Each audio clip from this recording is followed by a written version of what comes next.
ஒரு வார்த்தை சொல்லும் கர்த்தாவே, என் வாழ்க்கையெல்லாம் செழிப்பாகுமே. ஒரு வார்த்தை சொல்லும் கர்த்தாவே, என் வாழ்க்கையெல்லாம் செழிப்பாகுமே. ஆண்டவராகிய இயேசு கிறிஸ்துவின் இனிதான நாமத்திலே ஒரு வார்த்தை சொல்லும் கர்த்தாவே என்ற தியான நிகழ்ச்சிக்கு உங்களை அன்புடன் வரவேற்கிறோம். கர்த்தர் கிருபையாய் தந்த இந்த நல்ல நாளிலும் மீண்டும் உங்களை கர்த்தருடைய வார்த்தை மூலம் சந்திப்பதிலே மிக்க மகிழ்ச்சி அடைகிறோம். நீங்கள் எல்லாரும் சுகமாக இருக்கிறீர்களா? கர்த்தருடைய கிருபையினாலே நீங்கள் எல்லாரும் சுகமாக இருப்பீர்கள் என்று சொல்லி நாங்கள் நம்புகிறோம். கர்த்தருடைய கிருபையும் சமாதானமும் உங்கள் குடும்பங்களிலே பெருகுவதாக. நேற்றைய தினத்திலே கேள்வி நேரத்தில் கலந்து கொண்டு பதில்களை அனுப்பி கொடுத்த அனைத்து கர்த்தருடைய பிள்ளைகளையும் இயேசு கிறிஸ்துவின் நாமத்திலே வாழ்த்துகிறோம். கர்த்தர் உங்களை ஆசீர்வதிப்பாராக. யோவான் 14:18 நான் உங்களை திக்கற்றவர்களாக விடேன், உங்களிடத்தில் வருவேன்.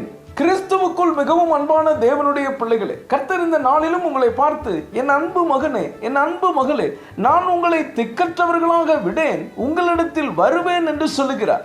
இன்றைக்கு நீங்கள் நேசித்தவர்கள் உங்களை கைவிட்டிருக்கலாம், உங்கள் பிள்ளைகள் உங்களை கைவிட்டிருக்கலாம், நீங்கள் நம்பியிருந்த மனிதர்கள் உங்களை கைவிட்டிருக்கலாம், உடன் பிறந்தவர்கள் சொந்த பந்தங்கள் உங்களை கைவிட்டிருக்கலாம். இப்பொழுது நீங்கள் யாருமே இல்லாத அனாதையை போல நின்று கொண்டிருக்கலாம்.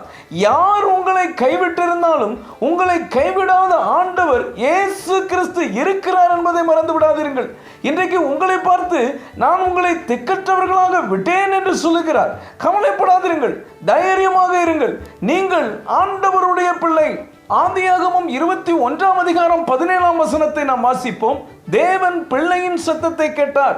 தேவதூதன் வானத்திலிருந்து ஆகாரை கூப்பிட்டு, ஆகாரே, உனக்கு என்ன சம்பவித்தது? பயப்படாதே, பிள்ளை இருக்கும் இடத்திலே தேவன் அவன் சத்தத்தை கேட்டார்.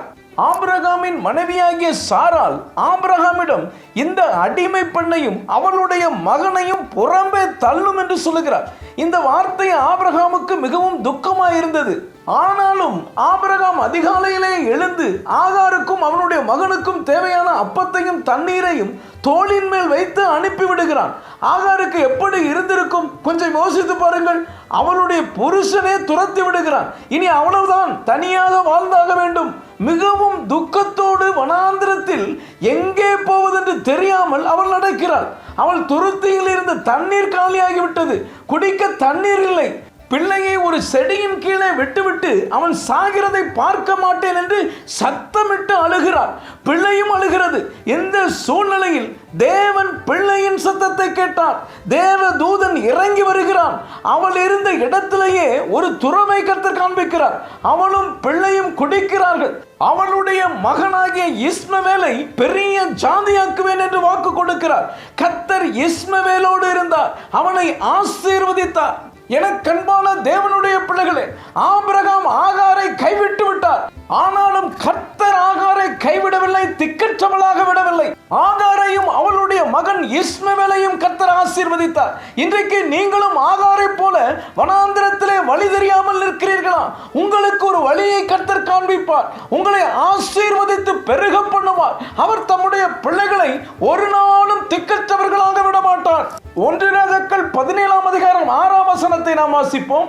காகங்கள் அவனுக்கு விடியற் காலத்தில் அப்பமும் இறைச்சியும் சாயங்காலத்தில் அப்பமும் இறைச்சியும் கொண்டு வந்தது. தாகத்திற்கு அந்த ஆற்றின் தண்ணீரை குடித்தான். கர்த்தருடைய ஊழியக்காரராகிய எலியாவின் வாழ்க்கையை கொஞ்சம் பாருங்கள். தேசத்திலே பஞ்சம் வரப்போகிறது. கர்த்தர் தம்முடைய ஊழியக்காரரை திக்கற்றவராக விடவில்லை. அவரை போஷிப்பதற்கு கர்த்தர் காகங்களுக்கு கட்டளை கொடுத்திருந்தார். காகங்கள் அவருக்கு காலையும் மாலையும் அப்பமும் இறைச்சியும் கொண்டு வந்து கொடுத்தன. இது எவ்வளவு பெரிய ஆச்சரியம் பாருங்கள். அது மாத்திரமல்ல, பஞ்ச காலத்தில் சாரிமாத் விதவையை வைத்து எலியாவை கர்த்தர் பராமரித்தார். என கண்பான தேவனுடைய பிள்ளைகளே, கர்த்தரை நம்புகிற விசுவாசியானாலும் சரி, ஊழியக்காரரானாலும் சரி, அவர்களை கர்த்தர் திக்கற்றவர்களாக அனாதையாக விட்டுவிட மாட்டார். அவர்களுடைய தேவைகளை சந்திப்பார். அவருடைய காரியங்களை அவர் பார்த்து கொள்வார். எலியாவை போஷித்தவர் உங்களையும் போஷிப்பார். உங்களுக்காக தூதனை அனுப்புவார். உங்கள் கண்ணீரின் கதறலின் சத்தத்தை அவர் கேட்பார். நீங்கள் யாரும் இல்லாத அனாதை இல்லை. உங்களுக்காக கர்த்தர் இருக்கிறார். அவர் உங்களிடத்தில் வருவார். உங்களை திக்கற்றவர்களாக விட மாட்டார். ஜெபிப்போம். அன்பின் பரலோக பிதாவே, இந்த நல்ல நேரத்துக்காய் நன்றியோடு துதிக்கிறோம், ஸ்தோத்திரிக்கிறோம். நான் உங்களை திக்கற்றவர்களாக விடேன், உங்களிடத்தில் வருவேன் என்று சொல்லி நீர் எங்களோடு பேசினதற்காக நன்றி தகப்பனே. இந்த வார்த்தைகளை கேட்டுக்கொண்டிருக்கிற இந்த பிள்ளைகளை நீர் தைரியப்படுத்தி திடப்படுத்துகிறதற்காக ஸ்தோத்திரம். நான் உங்களை திக்கற்றவர்களாக விடேன் என்று சொல்லி உடைய பிள்ளைகளுடைய காரியங்களை நீர் பார்த்து கொள்ளுகிறதற்காக ஸ்தோத்திரம். இயேசுவின் மூலம் ஜெபிக்கிறோம் நல்ல பிதாவே. ஆமென், ஆமென். இன்றைய கேள்வி, காகங்கள் அப்பமும் இறைச்சியும் யாருக்கு கொண்டு வந்தன?